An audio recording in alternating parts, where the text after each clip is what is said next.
आप देख रहे हैं पारस प्रेम न्यूज, खबर जो आप तक पहुंचे सबसे तेज।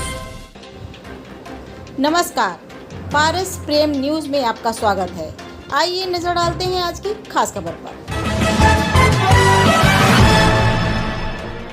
अखिलेश यादव पहुंचे जिला कारागार, इरफान सोलंकी विधायक से मिलकर दिया आश्वासन।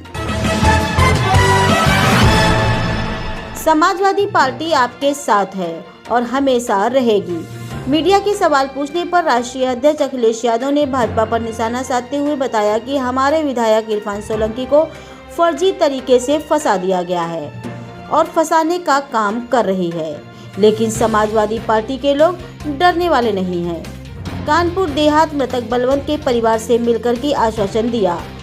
पार्टी आपके साथ है और सीबीआई की मांग की भाजपा सरकार से, और बलवंत के परिवार से मिलकर के सरकार से मांग की कि सीबीआई जांच करवाई जाए। इस अवसर पर आर्य नगर विधायक अमिताभ वाजपेयी, पूर्व विधायक सतीश निगम, विधायक हसन रूमी, नगर अध्यक्ष डॉक्टर इमरान, गोविंद नगर विधानसभा के पूर्व प्रत्याशी सम्राट विकास, सैकड़ों समाजवादी पार्टी के कार्यकर्ता रहे मौजूद। कानपुर से संपादक ब्रजभूषण सिंह की ये खास रिपोर्ट।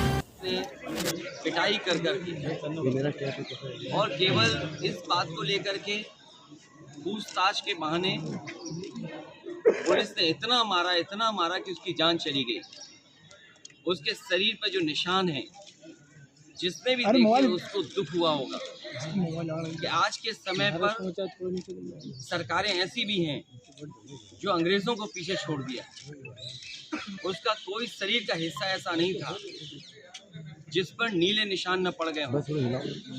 जो आपके ही माध्यम से खबर निकली है, क्योंकि मैं मेडिकल उसको नहीं समझ सकता, खबर ये निकली कि क्योंकि जाम हो गया खून, बह नहीं पाया खून, इसलिए उसकी मौत हो गई। और ये पहली मौत नहीं है, ये कस्टोडियल डेथ उत्तर प्रदेश में पहली नहीं हुई है। इससे पहले भी कस्टोडियल डेथ उत्तर प्रदेश में हुई है, और उत्तर प्रदेश आज देश में सबसे ज़्यादा कस्टोडियल डेथ हो रही है। जो सरकार ये कहे राम राज्य हम लाएंगे, क्या राम राज्य में इसकी जगह है कि पुलिस तय करेगी कि क्या करना है? क्या राम राज्य में ये तय करना, पुलिस को खुली छूट देना, ये किसने अधिकार दिए हैं? न केवल बलवंत सिंह की जान, इसी तरह प्रदेश के कोने कोने में जानकारी है हमें। समय समय पे पार्टी के लोग पहुंचे, उन परिवारों से मिलने गए। मैंने मांग की है कि बलवंत सिंह के परिवार को 1 करोड़ रुपए की मदद हो। उनकी पत्नी शालिनी सिंह पढ़ी लिखी हैं, उन्हें सरकारी नौकरी मिले। जांच वो सीबीआई चाहती हैं या सिटिंग जज उनकी निगरानी में जांच हो, उन्हें जमीन मिले और न्याय मिले। कम से कम ऐसे दोषी लोग जेल जाएं।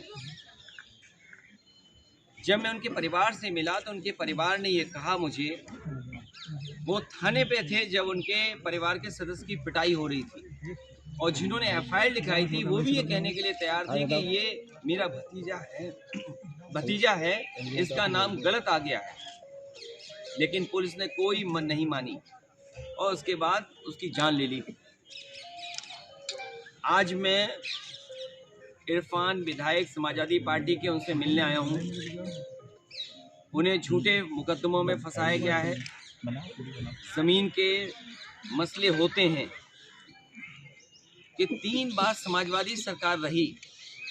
अगर वो गलत काम करना चाहते थे तो उस सरकार में भी गलत काम कर सकते थे, लेकिन आखिरकार कौन सी ताकत है, कौन सी साजिश है जिसके तहत उनको सामना करना पड़ रहा है जेल जाने का, और एक मुकदमे के बाद दूसरा मुकदमा, दूसरे मुकदमे के बाद तीसरा मुकदमा, जिससे जेल से बाहर ना आ पाएं। मैं ये प्रेस के सामने बड़ी जिम्मेदारी के साथ ये कह सकता हूँ, ये भारतीय जनता पार्टी की सोची समझी रणनीति और साजिश है कि समाजवादी पार्टी के नेता कार्यकर्ता झूठे मुकदमे में फंसाए जाएं, उन्हें जेल भेजा जाए। एक के बाद एक विधायक, एक के बाद एक नेता को इसी तरह साजिश में फंसा करके उनका लक्ष्य है आने वाला चुनाव, क्योंकि वो जानते हैं जनता चरम सीमा पर जो महंगाई है उससे त्रस्त है, बेरोजगारी से त्रस्त है। आप तो कानपुर शहर में हैं, इन्होंने तो सपना दिखाया था कारखाने खोल देंगे, बताओ नौकरी कहाँ है। और लग तो ऐसा रहा है कि जब हमारे समाजवादी पार्टी के विधायकों को जेल भेजा जा रहा है तो न्याय मिलना भी मुश्किल है। आप अगर न्याय के लिए मांग करने जा रहे हैं तो आपको न्याय नहीं मिलेगा।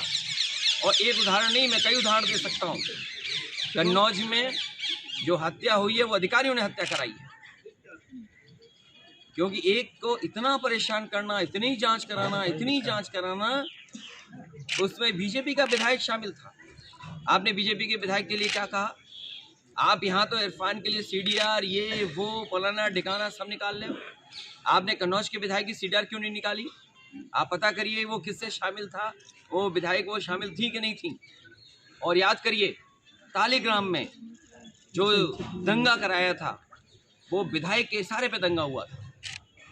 तो बीजेपी के लोग कुछ भी कर सकते हैं, बीजेपी के लोग कोई भी कानून तोड़ सकते हैं, वो साजिश षड्यंत्र कुछ भी कर सकते हैं।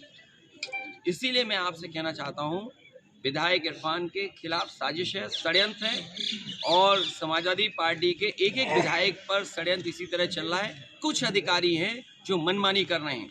अधिकारी ये न भूलें कि समय बदलता है, अगर गैर कानूनी काम करते हैं तो कानून उनके लिए भी वही है। अगर आज वो झूठा फंसा रहे हैं तो कानून के तहत कार्रवाई उन पर भी होगी।